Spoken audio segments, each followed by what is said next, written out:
And are you refreshed? Yes. Good. Now what? There's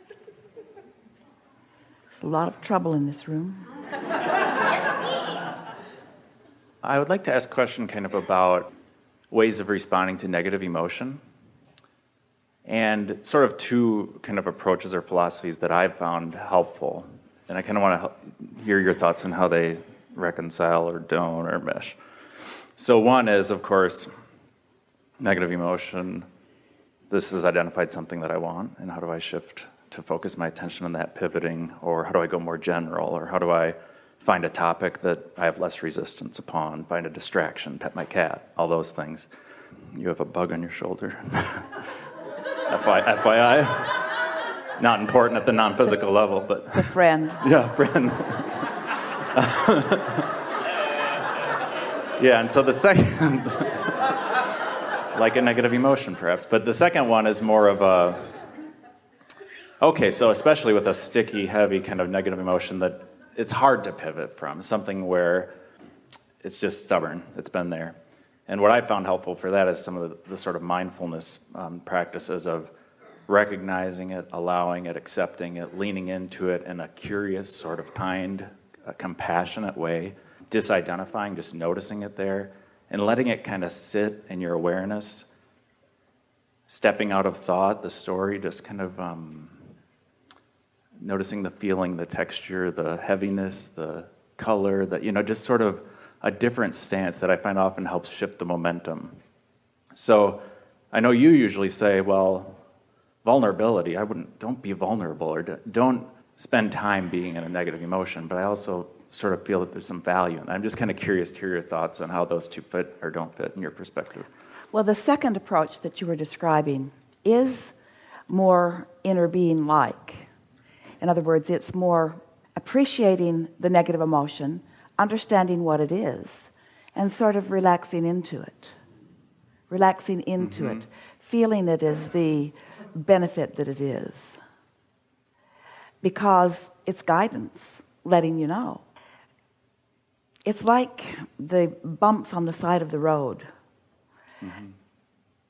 Esther used to enjoy waking Jerry from his nap by driving on the bumps, because he always sat up and wanted to know if everything was all right. And sometimes she drove on them intentionally, but sometimes she drove on them unintentionally. But in any case, it let her know she was approaching the edge of the road, and it was good information to have. And so the more mindful you are of the way you feel, the more awareness you have of what the emotion is that you're feeling, then the more aware you are of where you are in relationship to what you really want. In other words, frustration is a mild emotion that lets you know that you have deviated from your path toward what you are wanting.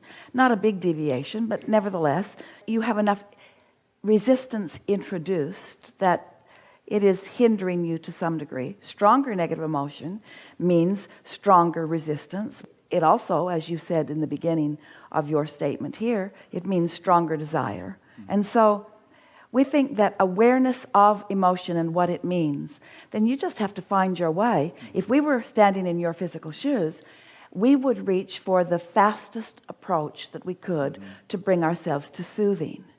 And that's the thing that your inner being is always doing for you, wanting to do for you, is to soothe into alignment, stepping onto the path in a way that is not just comfortable, but joyful. And so whatever it takes to get into a better feeling place. We can't give a specific across-the-board answer because, as you pointed out, you are in lots of different places with your emotions. Sometimes they just feel stronger. And the stronger the negative emotion is, the less likely you are to reconcile it right now. Mm-hmm. But awareness of it is still a very good thing. So your opening words to us were, what were they? Clarification maybe on responding to negative emotion. Responding, how to respond to negative emotion. So do I respond by not saying what I'm thinking In other words, sometimes it's better not to speak to your children, or not to speak to your mate, or not to speak to your employer or employee when you are having strong negative emotion. It's always better not to go further, not to increase it more. But sometimes speaking about it catapults it into a stronger place and brings greater clarification about what you do want. So there's no right or wrong approach to it. The only thing that we would like to say is negative emotion is not natural to who you really are. And it always means that you're deviating from who you really are. And if we were standing in your physical shoes, we would do anything and everything that we could think of in the moment to soften it. We would be such self-soothers. We would soothe ourselves into alignment at every opportunity, no matter what. And you'll get better and better at it.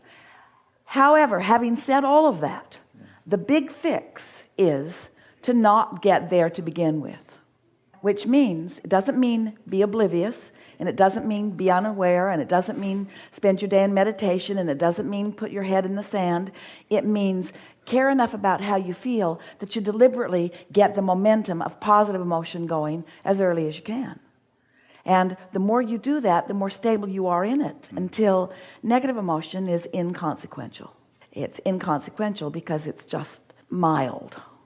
Inconsequential because it's guidance. It's not a statement of your worthiness.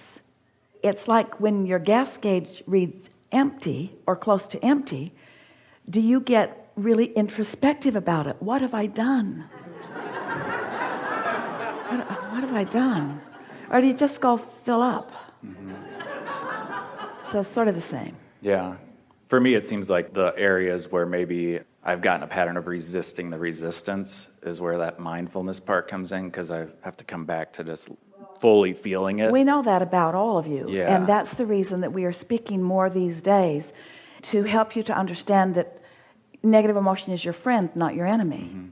And it's something to appreciate rather than to defend. You see, when you think about how your inner being feels about you, and that negative emotion simply means that you've taken a departure from that love about how your inner being feels about you, then if you could know that in the middle of negative emotion, instead of getting defensive, or instead of justifying or rationalizing, if you understood what it really means, your inner being is loving you so much, that's why you're even feeling it.